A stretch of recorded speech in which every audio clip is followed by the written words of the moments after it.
সালামু আলাইকুম ওরহমাতুল্লাহি ওয়াবারাকাতুহু। সম্মানিত প্রিয় বন্ধুগণ, আজকে খুবই একটি গুরুত্বপূর্ণ বিষয় নিয়ে উপস্থিত হইলাম। সেই বিষয়টি হলো, যারা একদম যজবঙ্গ, একবারেই প্রিয়জনকে সময় দিতে পারেন না, লিঙ্গ একদম শুয়ে পড়ছে, পেনিস একদম নুয়ে পড়ছে, কোনোভাবেই শক্ত হচ্ছে না, অনেক ওষুধ ব্যবহার করতেছেন, অনেক মেডিসিন ব্যবহার করতেছেন, তারপরেও শক্ত হচ্ছে না।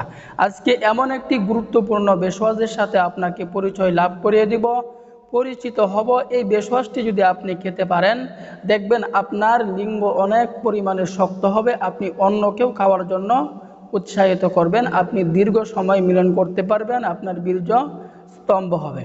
তো আমরা দেরি না করে মূল আলোচনায় চলে যাই। এই ভেষজটি আমরা কিভাবে তৈরি করব, কোন নিয়মে খাবো, এর বিস্তারিত বলে দিব ইনশাল্লাহ। তো এই ভেষজটি তৈরি করতে হলে আমাদেরকে তিনটি উপাদান সংগ্রহ করতে হবে।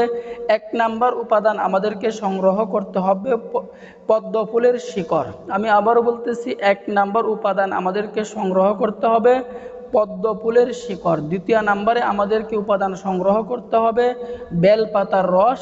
তৃতীয় নাম্বারে আমাদেরকে সংগ্রহ করতে হবে ঘি। এই তিনটি উপাদান দিয়ে আজকে আমরা এই রেসিপিটি ভেষজটি তৈরি করব। তো আল্লাহর উপর ইয়াকিন রেখে, বিশ্বাস রেখে আমাদেরকে আমল করতে হবে, কাজ করতে হবে। অনেক মানুষ বলে যে গাছের কোনো ক্ষমতা নাই, আমি বলবো তাদের কোনো ঈমান নাই।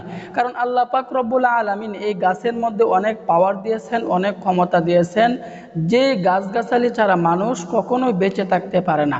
আল্লাহ পাক, ডাক্তার বলেন, কবিরাজ বলেন, ইঞ্জিনিয়ার বলেন, সকলেই কিন্তু এই গাছ থেকে তারা ওষুধ তৈরি করে। তো এই গাছের অনেক গুণাগুণ আছে। তো এই গাছ দিয়েই আজকে আমরা, এই গাছের শিকড় দিয়েই আজকে আমরা এই ভেষজটি তৈরি করব। দেখুন, আল্লাহ পাক রব্বুল আলামিন যদি আপনার রোগ দূর না করেন, পৃথিবীর কোনো মানুষ আপনার রোগকে দূর করতে পারবে না। এই কারণে আল্লাহর উপর ইয়াকিন রেখে, বিশ্বাস রেখে আমাদেরকে আমল করতে হবে এবং রোগ সম্পর্কে আল্লাহ পাকের কাছে আমাদেরকে 2-4 রাকাত নফল নামাজ পড়ে আমাদেরকে চাইতেও হবে। যদি চাই, তাহলে আল্লাহ পাক রব্বুল আলামিন আমাদেরকে কখনোই খালি হাতে ফেরাবেন না। তো এই ভেষজটি আমাদেরকে তৈরি করতে হলে তিনটি উপাদান সংগ্রহ করতে হবে। তো এক নাম্বার উপাদান পদ্মফুলের শিকড়। এই পদ্মফুলের শিকড় আমি নিজ দায়িত্বে, আমি পদ্মফুলের শিকড় আমি সংগ্রহ করে নেব।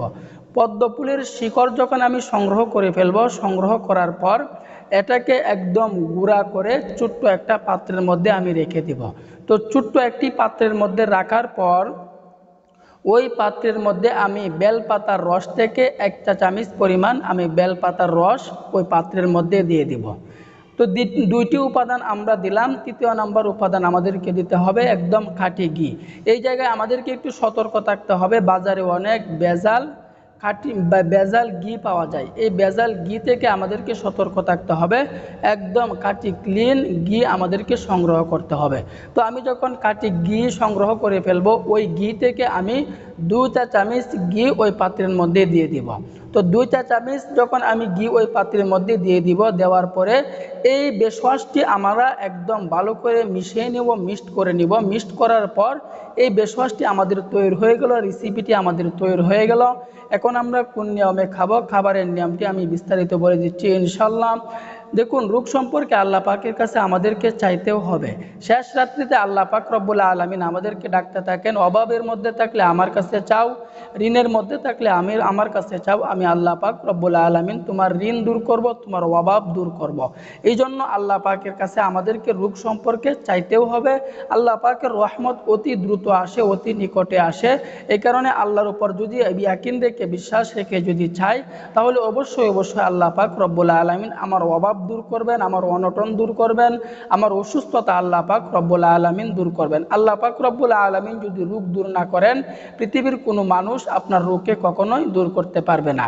তো এই ভেষজটি যখন আমাদের তৈরি হয়ে গেল, যখন আমরা নিজ উপায়ে যখন ভেষজটি বানিয়ে ফেলবো, বানানোর পর আমি কোন নিয়মে এই ভেষজটি খাবো, খাবারের নিয়মটি হচ্ছে, আমি রাত্রে শোয়ার আগে এই ভেষজটিকে, আমি এই মিশ্রণটিকে আমি একদম রাত্রে শোয়ার আগে আমি খেয়ে ফেলবো। এইভাবে যদি আমি পদ্মফুলের শিকড়, বেলপাতার 1 চা চামচ রস এবং ঘি থেকে 2 চামচ এই মিশ্রণটি যদি আমি প্রতিদিন রাত্রে শোয়ার আগে খেতে পারি, 1 মাস পর্যন্ত খেতে পারি, তাহলে আপনি যদি যজবঙ্গ রোগীও হয়ে থাকেন, তাহলে আল্লাহর উপর ইয়াকিন রেখে বিশ্বাস রেখে বলতেছে আপনার ভিতরে এত পরিবর্তন চলে আসবে, আপনি অন্যকেও খাওয়ার জন্য উৎসাহিত করবেন। তো আল্লাহ পাক রব্বুল আলামিন আমাদের সকলকেই বোঝার আমল করার তৌফিক দান করুন, আমিন।